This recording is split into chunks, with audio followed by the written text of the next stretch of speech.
going to talk about in this video is maintaining the natural sound of your guitar. I think this is so important for many reasons, but I could go on about this forever, so I'll just start with some examples. There's so many things that can go wrong when setting up a sound. For some reason, a sound will work in certain environments and not in others. So I'll offer you this example first of all. I'm going to use Metallica's Master of Puppets album as an example, as a reference point. If you don't like heavy metal, don't turn off. I'm just using it as an example. So I just started playing guitar. I love Metallica's Master of Puppets album. I can't speak. So I buy a distortion pedal. I try and emulate that sound. I try and EQ my amp with the bass, middle, and treble to get it to sound like that. So here's a sound that is kind of similar to that for Metallica's Master of Puppets.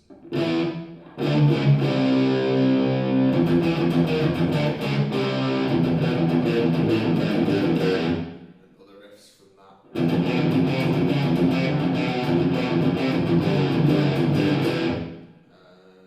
What other ones did I enjoy? Battery.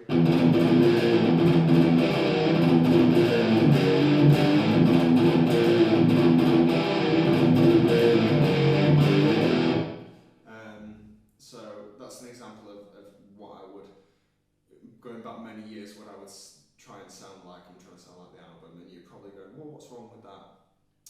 That would not work live. That sound would not work live. Here was my old way of thinking. I think it's a very natural way of thinking.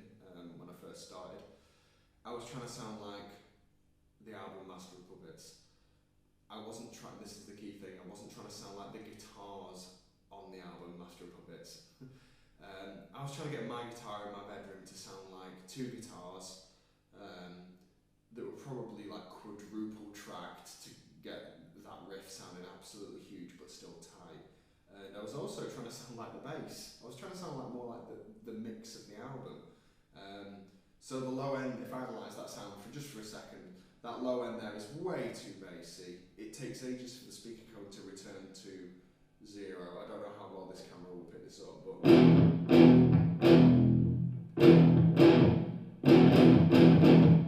way too bassy. It's just not going to happen. So when I was first starting out, I'd go to a rehearsal room with a band. You start your first band, and immediately that would sound awful. The sound that worked so well when I was playing along with the record, or I was in my bedroom, it suddenly didn't work at all live.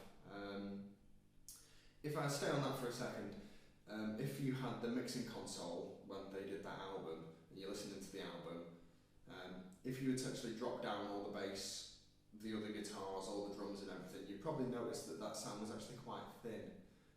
Thin and very, very biting.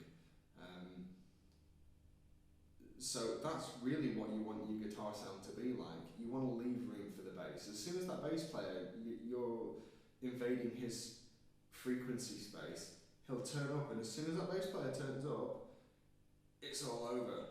It'll destroy the mix. It'll sound way too woofy, and nothing will have any clarity or bite or definition. I'll cite some, like my favourite band is the Dave Matthews Band. That's what he says. They were the heaviest live band I've ever seen. They were so dynamically hard hitting. It was like a freight train in the face.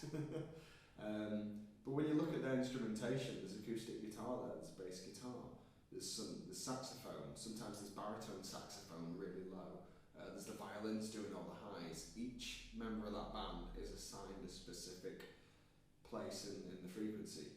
And they sounded bloody huge. I was absolutely blown away. I thought, this is heavier than any heavy metal stuff, you know.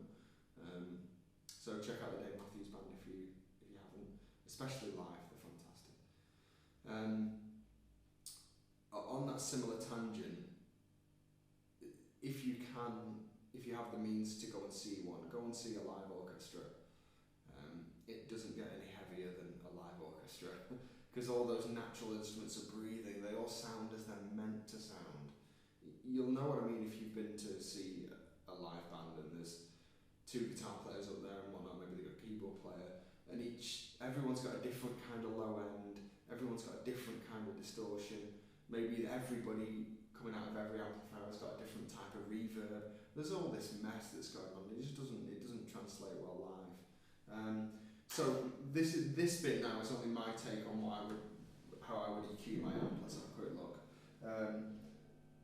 I'll switch off the distortion for a minute. That's a ton of distortion as well. I would have my bass somewhere around about 12 o'clock or 1. That's quite bassy as well. Bear in mind, the more you turn your amp up, the bassier it gets. Okay, so you've got to change as you go. Middle, that's where it's at for me. I really like my mids, with the exception of if I'm playing some funk guitar that's nice and light. You don't want it to be banging, you want it to be soft and feel good there for that genre of music. But middle is what that will help you cut through. Try boosting your mids rather than necessarily turning up your volume. The treble, I don't like a load of highs. I don't like it to be shrill. I like it to be nice and rounded. I'll more often than not bring up my presence to bring out make that high end kind of bloom a little bit more. Once again, this is only my preference, and that's how I work it. As far as distortion goes, I like it. You know, there's nothing wrong with quite a bit of distortion. I'll back that off. It is a bit too much.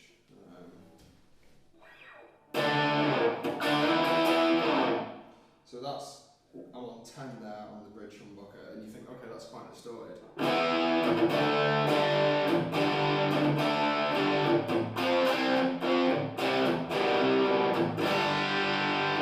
Even on 10, the actual distortion sound, if I pick lightly, it's still a dynamic distortion.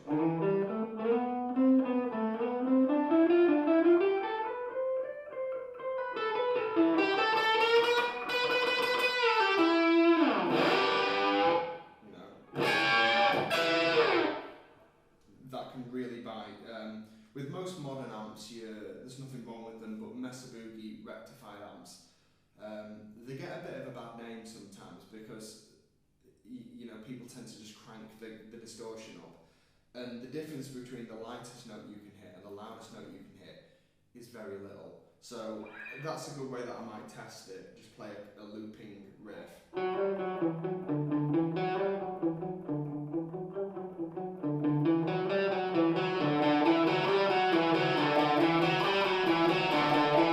See how it responds to my dynamics. That's how I would normally set my distortion.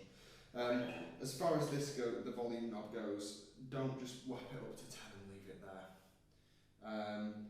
Backing your volume down to maybe like 7. I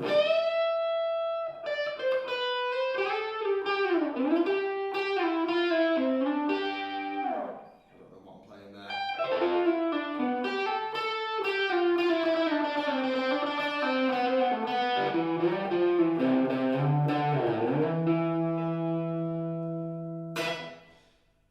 That sound can bloom a little bit by rolling up the volume when it comes to, lead guitar time.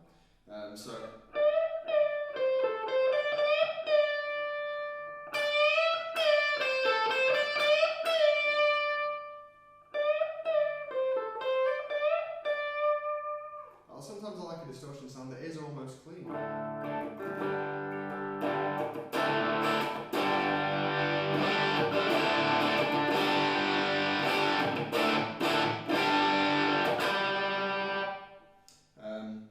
That's how I would view distortion.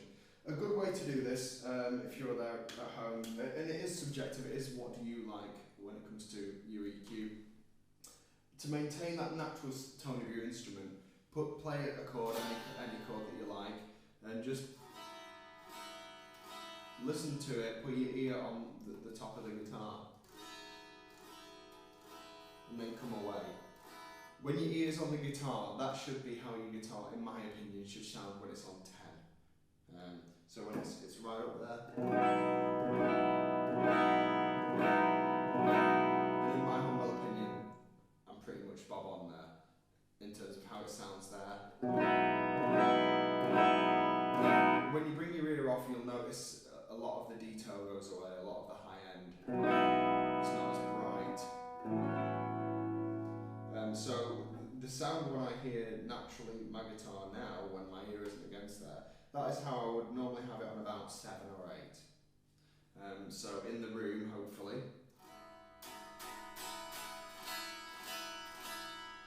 And then on about 7 or 8.